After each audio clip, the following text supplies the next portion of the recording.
Bismillahirrahmanirrahim. Assalamualaikum warahmatullahi wabarakatuh.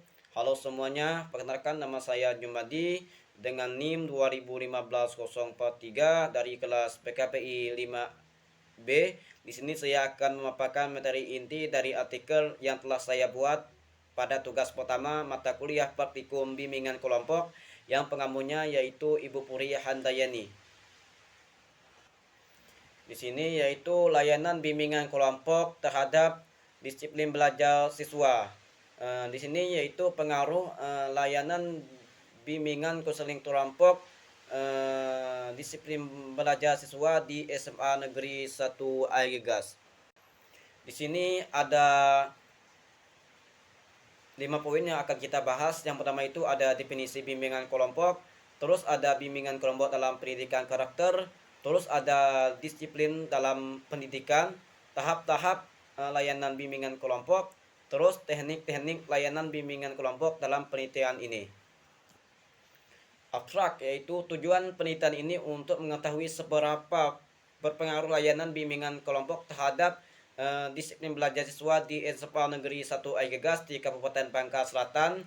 Penelitian ini yaitu penelitian kuantitatif dengan metode kualitas populasi adalah siswa kelas 11 MIPA 3. Penelitian ini menggunakan sampel 8 siswa dengan metode pengambilan sampelnya dengan random sampling.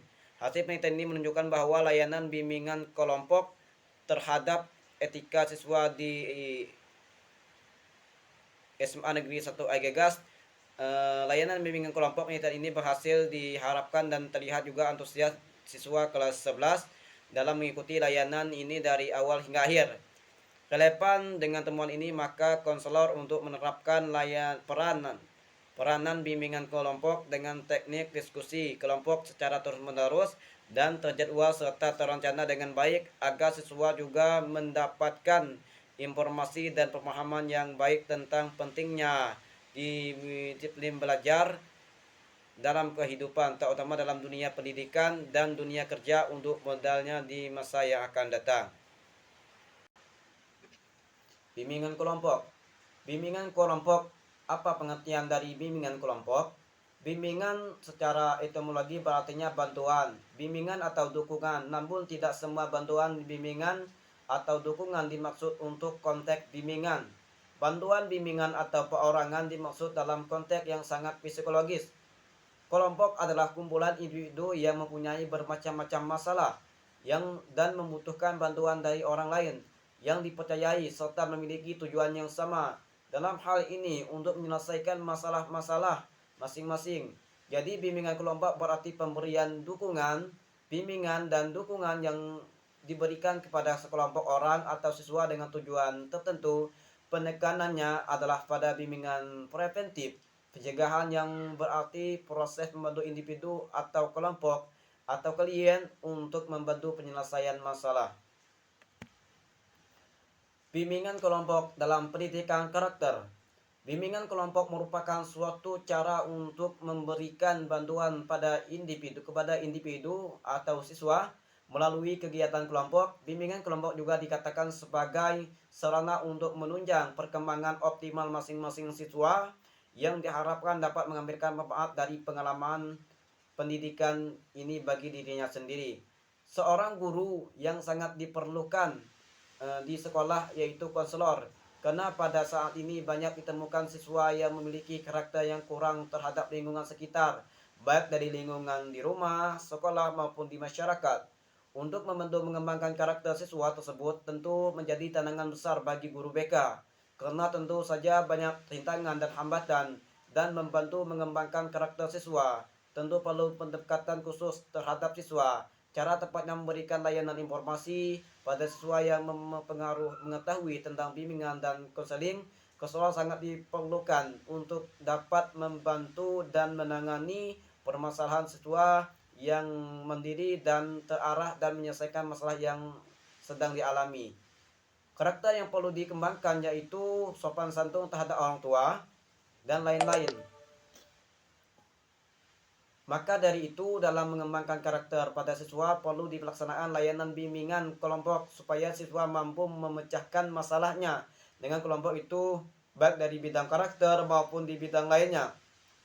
Dalam mengembangkan karakter pada siswa dibutuhkan layanan bimbingan dan konseling. Layanannya itu bermacam-macam. Salah satunya adalah dengan menggunakan layanan bimbingan kelompok. Bimbingan kelompok merupakan salah satu jenis bimbingan dan konseling yang diberikan kepada kelompok orang dengan memanfaatkan dinamika kelompok dalam memperoleh informasi dan pemahaman baru dari permasalahan topik yang dibahas. Di sini yang dimaksud dengan disiplin belajar yaitu disiplin belajar sebenarnya suatu bentuk kesadaran diri untuk mengendalikan diri. Dalam hal ini, disiplin belajar berfungsi sebagai pengendalian diri yang berada pada diri orang tersebut, sehingga belajar akan penuh kesadaran tanpa paksaan dan penuh sukacita dan bersyukur. Di sini ada contoh disiplin dalam belajar. Yang pertama itu masuk sekolah tepat waktu, terus memakai seragam sesuai dengan ketentuan. Yang ketiga itu menaati peraturan sekolah, mengerjakan dan mengumpulkan tugas tepat waktu, datang ke sekolah tepat waktu, belajar dengan tekun, mengikuti upacara dengan khidmat, menghormati guru dan seluruh warga di sekolah. Pendidikan merupakan sebuah proses yang dapat terjadi secara terus-menerus dalam kehidupan seseorang melalui sebuah pengajaran sehingga kemampuan bakat, percakapan, dan minat dapat dikembangkan. Terus pada dasarnya semua disiplin belajar itu memiliki pemahaman yang beda, yaitu berhubungan dengan kebiasaan, sikap seseorang, baik itu sikap buruk, tetapi pendidikan adalah suatu proses yang kesinambungan dalam kehidupan seorang dan melibatkan proses yang berhubungan dengan tujuan pendidikan itu sendiri yang menyampaikan hal-hal yang baik, mulia, patut, benar, dan indah bagi kehidupan itu sendiri. Selanjutnya kita akan menjelaskan tahap-tahap pelaksanaan layanan bimbingan kelompok. Tahap yang pertama itu tahap pembentukan. Yang pertama itu menyapa dan berterima kasih kepada anggota kelompok secara terbuka. Terus yang kedua itu berdoa. Terus yang ketiga itu menjelaskan kepemimpinan kelompok dan tujuannya. Terus yang keempat itu jelaskan bagaimana kepemimpinan kelompok dilaksanakan. Terus yang terakhir itu jelaskan prinsip kepemimpinan kelompok. Terus yang kedua itu ada tahap. Terus yang kedua itu ada tahap peralihan, yaitu yang pertama itu menjelaskan kembali tentang bimbingan kelompok kepada anggota kelompok. Yang kedua itu tanyakan pada anggota kelompok tentang kesiapan lebih lanjut. Terus yang terakhir itu berikan contoh topik yang akan dibahas dan topik tugas atau bebas ya. Terus yang ketiga itu tahap inti, yaitu mengangkat topik untuk kelompok. Yang kedua itu melakukan tanya jawab yang berkaitan dengan topik yang telah diangkat. Terus yang ketiga itu tekankan komitmen anggota kelompok yang apa yang harus dilakukan terhadap topik yang akan dibahas. Terus yang terakhir itu ada tahap pengakhiran, yaitu kegiatan akan diakhiri oleh pemimpinan kelompok. Terus ada ini kesan dan penilaian kemajuan yang dicapai anggota kelompok akan dikemukakan oleh anggota kelompok di sini. Terus pengucapan terima kasih dan penutupan doa. Yang selanjutnya itu teknik-teknik dalam BK, yaitu teknik pemberian informasi. Di sini kita memberikan teknik informasi tentang disiplin belajar, yaitu dengan teknik pemberian informasi tadi merupakan penjelasan yang diberikan oleh seorang pembicara atau konselor kepada sekelompok pendengar, pelaksanaan yang cukup perencanaan, pelaksanaan pada penilaian, keuntungan dan teknik ini yaitu dapat melayani banyak orang, tidak membutuhkan banyak waktu sehingga kalian tidak terlalu banyak memikirkan fasilitas, dan yang terakhir itu mudah dilaksanakan dibanding dengan teknik lain. Sedangkan kelemahan ini yaitu sering dilakukan orang monologi, individu dengan mendengarkan kurang aktif, dan terakhir memerlukan keterampilan berbicara, misalnya sistem belajarnya tentang ini dan terus itu. Terus ini ada yaitu diskusi kelompok. Di situ diskusi kelompok itu percakapan yang telah dirancang secara 3 atau lebih dengan tujuan untuk memecahkan masalah atau memperjelaskan suatu persoalan. Di bawah ini pemimpin yang sering memimpin kelompok merupakan makna dan diskusi kelompok. Dalam bimbingan kelompok diketahui bahwa diskusi kelompok tidak hanya untuk memecahkan masalah, tetapi juga untuk mencerahkan persoalan serta untuk mengembangkan pribadi. Ada 3 tujuan diskusi kelompok. Yang pertama itu mengembangkan pemahaman terhadap diri sendiri.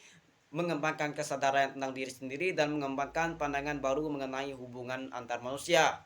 Terus yang topik yang terakhir itu teknik pemecahan masalah, yaitu problem solving. Ini merupakan proses kreatif di mana individu menilai perubahan yang pada membuat pilihan baru, keputusan dan penyesuaian. Misalnya nilai hidup merupakan makna dari teknik pemecahan masalah, individu pemecahan sistematis dan sebagainya. Mungkin hanya itu yang dapat saya sampaikan. Kurang dan lebihnya saya mohon maaf. Saya akhiri. Wassalamualaikum warahmatullahi wabarakatuh.